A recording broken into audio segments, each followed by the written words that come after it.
use cases of Web3 through DePIN. Hello everyone, Daniel from DePIN Hub here, and today we have on the podcast Alex, co-founder of AYDO, a project leveraging DePIN for IoT sensors and much, much more. Thanks so much for joining the podcast. We actually been trying to schedule this one for quite some time, but traveling, time zones, it's been quite hard. Finally, we're here. Let's do this. Welcome. Let's start by introducing yourself, your background, and what you guys are doing. Absolutely. Thank you for having me here. My name is Alexander. I'm CEO of AYDO, and we make DePIN easier and more economically feasible for the users. We do that by connecting third-party IoT devices for data collection and by giving a flexibility of data streaming to the users. So that's us in a nutshell. How does this idea started? Because I remember seeing you guys were like, okay, I'm going to get like Home Connect. We had a technology of connecting IoT devices. We were looking into DePIN in general like around a year ago. And we like, okay, people are trying to monetize the data. We know connecting smart home sensors is the easiest. Let's try to monetize that. But before kind of, rolling it out, giving the idea, we spent around half a year trying to validate it first. So we talked to data buyers, we talked to different companies, and we realized that even though there is a market for smart home data, it's not that big and it has some peculiarities. So usually it's a very, very high amount of devices needed and data users as a streamers needed before the data becomes actually valuable and the purchases and the buyers are ready to do the purchase. But at the same time, we had opportunity to talk to data buyers, DePIN projects, users, and during all that conversations, we saw a need in the market and several problems there. So the biggest problem with C is it doesn't make economic sense to do DePIN streaming, which is, again, a big issue. Nobody's talking about it.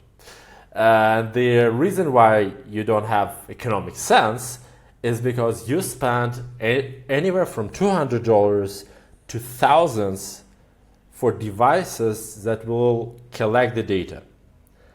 And how much of the data do you have to generate? What kind of value does the data has to have to pay out $200 device that has no secondary market value most of the times? And that tied just to one project. 99% of the time, it's not justified. So that's the first biggest problem. The second one, there can be multiple projects having somewhat similar need for the data. So somebody may build a data map, another one can aggregate and sell it, and a third one can analyze and sell the analytics. Different business models, but they may need the same data. And the problem is that the user, if he buys a DePIN device, he cannot switch where he streams the data. If he bought a device that streams the data to, let's say, PIC or IoTex or Solana or whatever, to one project on that, on that chain, he won't be able to switch to a different project on that chain, let alone a different one. So, and there is no fundamental reason why he cannot do that. So we saw those two biggest problems, and we realized that drives the risks up and that drives the costs up for the user, and that's the biggest barrier for DePIN mass adoption. And we have a solution on our hands. So we're like, why would we monetize the data when we can solve this industry problem? Let those companies try their business models. Let those companies do what they do the best, monetize the data, find data buyers, finding use cases. We're gonna focus on what we know the best is connectivity, and we're gonna give the user flexibility of choosing where they stream the data. So that's kind of was a rediscovery of ourselves. And when it was smart home data, I was like half-hearted because I was looking for the data buyer before I can like openly go out and say yes, I need it. This is the thing. With the current approach, we have the validation from both users, projects, data buyers, and I know it does a big thing. It solves the problem of mass adaptation. So I'm very excited about it. Can you explain what is DePIN streaming? Can you give an example of like one or two projects that have that and how that's a problem? So DePIN streaming, DePIN streaming is basically data streaming. But you can do data streaming from like sharing, kind of being a topology in the network for just relaying the data. What I mean is data collection. So one of the companies we work with is 375 AI. They do analytics of the video. So they take the traffic, the video of the traffic and video of the foot traffic, and they do the analysis of that, and then the analysis is sold to the buyers. So what I love about them, their main business is not the hardware, its main business is analytics. And currently they collect the data through their own hardware. So you have to go and buy their piece of the hardware with cameras and the computation inside, and install it, and then you stream the data and you get some tokens back. Now that kind of restricts them to certain areas like US, because like whenever you want to ship the hardware, you have to license it, you have shipping costs, which usually pass on to the users. The shipping takes time, and what they need people to stream the data. They are not focused on because I met projects that are claiming to make money out of the data, but they make money out of the hardware sales, branded under DePIN. So 375 AI, what I love about them, again, they sell the analytics, so the hardware is more of a necessity for them rather than anything else. And for them, we can help them connect third-party cameras that provide the same quality of the data, saves them a ton of the costs. They can focus on their core business, and the users' barrier for entry roughly 10 times lower, meaning they spend 10 times less to get in. And the cameras have secondary market value, and they also, if it comes to buying them used, they are even cheaper. So that is our best use case to show. We also work with other projects. For example, Veyru, they do Wi-Fi sharing, and same stuff. You buy the router, DePIN branded router, and you install it and you share Wi-Fi. But under the hood, you're in the business of Wi-Fi sharing, not the router purchasing, so router sales. So same stuff. We help them get more exposure worldwide, because again, if you're in South Africa, the router may not be even available to you. Now you can't participate with us. So, and that's what we do. We help connect those projects. For the user, we also give an ease of management. So you have one application, you can see all different projects, and you choose if you want to participate or not. You don't have to. You also get a brief description of, hey, this is what the project does, here's their privacy agreement, here's the website, here's exactly what type of data you're sharing, and this is the rewards you're gonna get. You love it, you join. You don't like the deal, you don't have to. Finally, what we also realized is that DePIN has humongous potential. And this is funny coming from the problem of everybody struggling with data monetization, right? But at the same time, the potential lies in AI. AI have scrapped all publicly available data. There is no data that is not used currently in AI models. Everybody's trying to get an edge.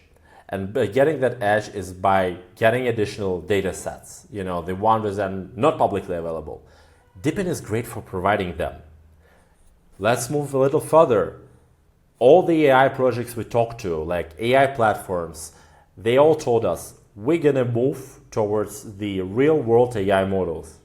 What that means is real world AI model that interacts with real world. To interact with real world, you need to real world data. How do you get that? You either go out and put infrastructure yourself, which is very costly. And you also, if you want to stop, you have to remove the infrastructure too. Or you use DePIN, which is just ideal for that. So that is basically what we are building. We're building a connectivity infrastructure and a data stream market.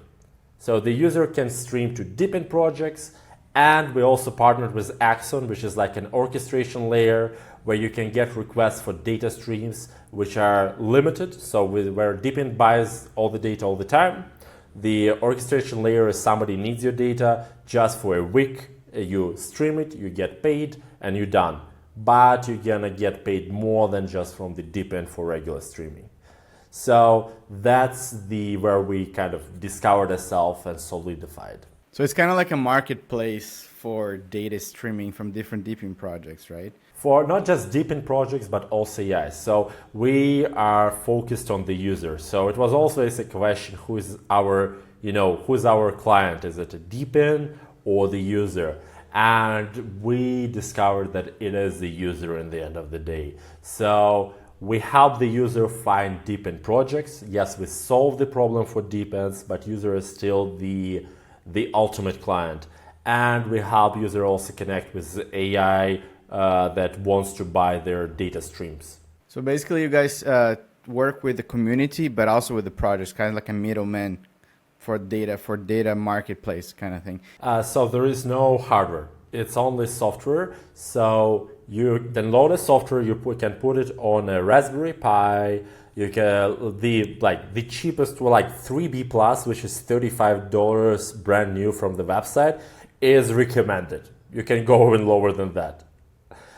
You can put the software on any Unix-based laptop, operational system. So if you have an old laptop lying around, it should be sufficient. And you download the app, and through the app you manage your data streams. So that's pretty much it. We also have projects, and again, not just data streams, but DePIN participation, because we have projects that give you rewards for being a VPN node. So you serve as a VPN node, you get paid, you don't have to install any sensors, you just have a computer or a Raspberry Pi running. So we just give you one dashboard to manage everything, manage your rewards, make it easier for you, and lower your costs for the hardware by giving you the connectivity. Nice, that's very interesting. What are your current status of development? We are having the beta test. So we are launching it within the next couple of days. We are oversubscribed dramatically, but we're still giving out spots occasionally. So I would encourage you guys to come to AYDO.ai. It's AYDO.ai, and you're gonna see the small form, which is basically your name, email, and the country you're from. And you can join the wait list, basically submit your application to participate in the beta test. The beta test will just give you a feel of the whole thing. It will require you to have to get a Zigbee coordinator and a Zigbee sensor to participate in the beta test, but you can wait and come to the app launch where you wouldn't need that things, and you can join projects even without any sensors. Yeah, Zigbee, that's I like those things. I think the Philips Hue's lamps that use Zigbee, it's like an old IoT. That's a very widely used protocol, and the devices are dirty cheap. No, exactly. I think it's very interesting. So let's think, how does the project then make money? By selling this data? No. Very important note, we don't monetize your data. So we just connect you with the data buyers.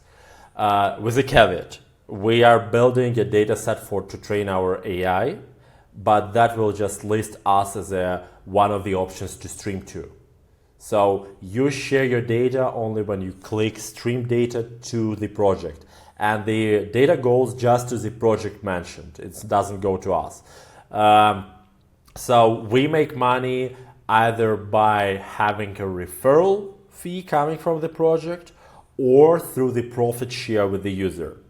And that will depend on the value added. So the way I justify it, if it's a project that you can technically join without us and we don't lower the cost for you in any way, we've pushed very hardly to have referral fee where we don't have any profit share with the user and we don't charge user anything.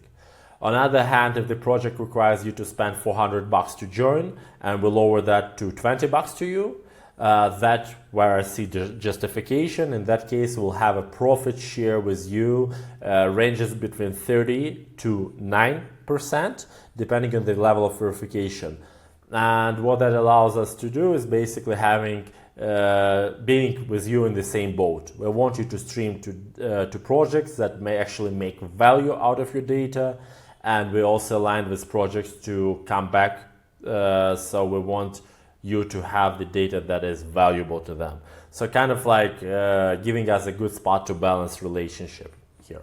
Are you guys thinking about having a token, or just going to be like a connector company that profits on stables or fiat? We do plan to have that. And basically the token is an incentive to do certain actions. So for example, do more verification, do more regular streaming.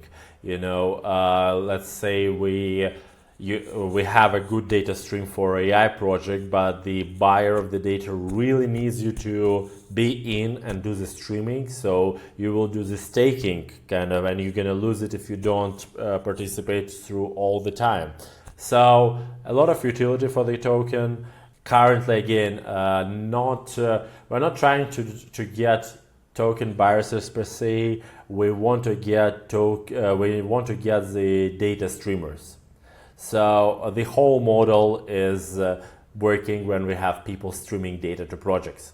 So we have partners who want to get the data. Now we need people to stream the data. So basically start like with some sort of also point systems, like our legal department said no promises publicly made. So yeah, points, and then we'll see. Because I was going to ask about the tokenomics, but I guess maybe it's a bit too early for that. I think it should be we will publish the white paper with more details. Again, we are working very hard to stay on the bright side of the legal. So would rather just Yeah, exactly. I mean, let's hope that the whole crypto, law gets a little bit better. There's like a green hope now in the U.S., so that's maybe translate a little bit about other parts of the world, right? Like, for example, Europe, right? There's like the MiCA. There's a lot of things happening in Europe, and hopefully now it's gonna also happen in the U.S. But yeah, let's then not really touch the tokenomics, because that's something that I usually ask about. How does as the product grows, how are you going to actually grow the value of the token or add value to the token? The beauty, I can tell something. So we do have, because our profit model is we get basically a profit share with the user. We use the token we receive as we convert them to USDC to finance the operations, as well as we buy out our token to refill the incentive pools. So that's one of the things. You also would need the token to, if you want to connect many devices like a lot, you would need to lock some token on the wallet. But the whole, you don't have to have our token necessarily to do the streaming. Like if you want to just try it out, you don't have to come in and buy the token. You can connect devices and start streaming, and you can earn from those streams, from those projects. You will have some limitations on very juicy streams, where the payouts are very high and where, the buyer requires you to have, to stay in all the times, because we want you to have some skin in the game. But in the end of the day, you can still participate. The project is not, the goal of the project is not to drive the token up. The goal of the project is to bring the DePIN to mainstream, and we believe with that we will rise as well. So how do you see the project now? We're in November. How do you see the project growing, for the next, let's say, 6 months to 2 years? Oh, well, a lot of good ideas I think we have. So walk before you run is our approach. So we launched the beta test. We'll have the TGE, some release on the white papers, but the goal is to get more data buyers and more users. So ultimately, it will be the balancing of those two and increasing the amount on the both sides, because we want users to have options of solid, high quality projects.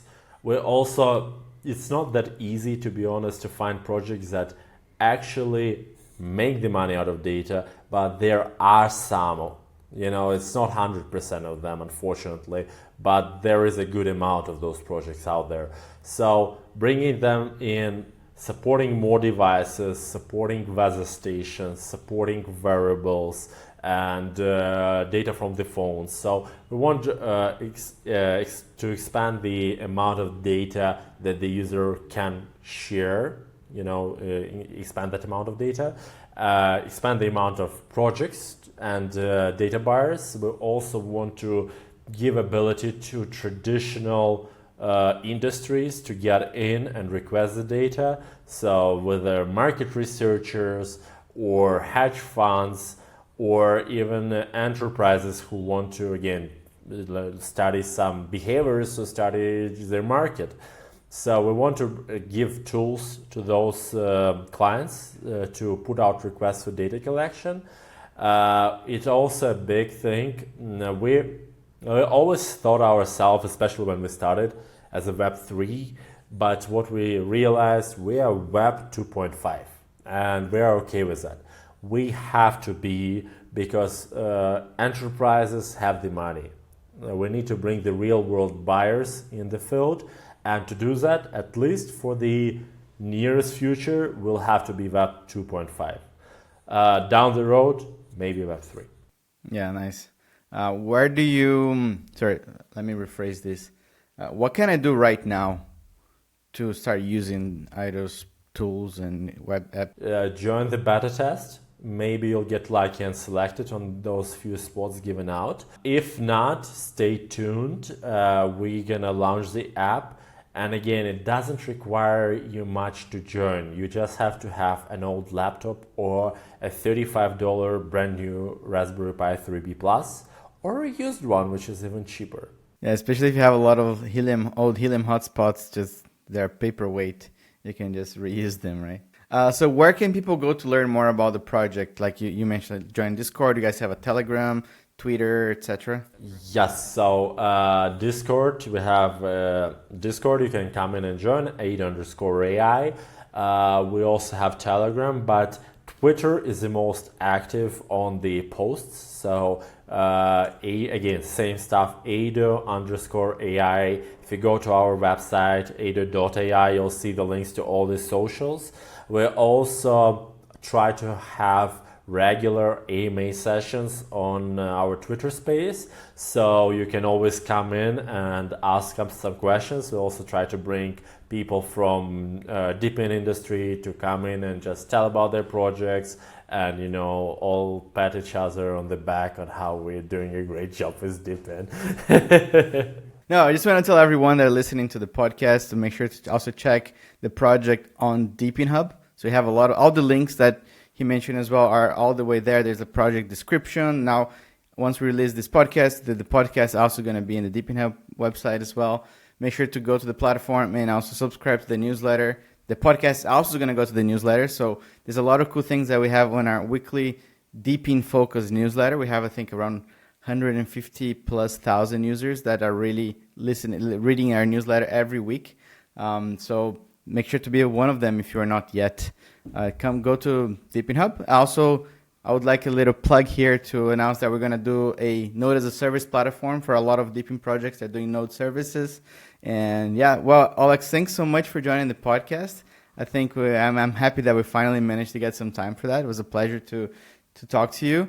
And I see you on the next event, because I see you everywhere as well, right? Yeah, I'm coming to DEF CON. So actually at DEF CON, we're going to be at WOW Summit. And that is on 11th and the 12th, again, WOW Summit. And we're going to give some pretty cool presents, such as Raspberry Pis, sensors, Raspberry Pis with sensors together, and Zigbee coordinators. So come over, it's a cool event, and this is a chance to talk to us, and we also can give you a spot on the beta test. Let's go. Thanks so much. Have a great week, guys, and let's keep on crushing. Thank you.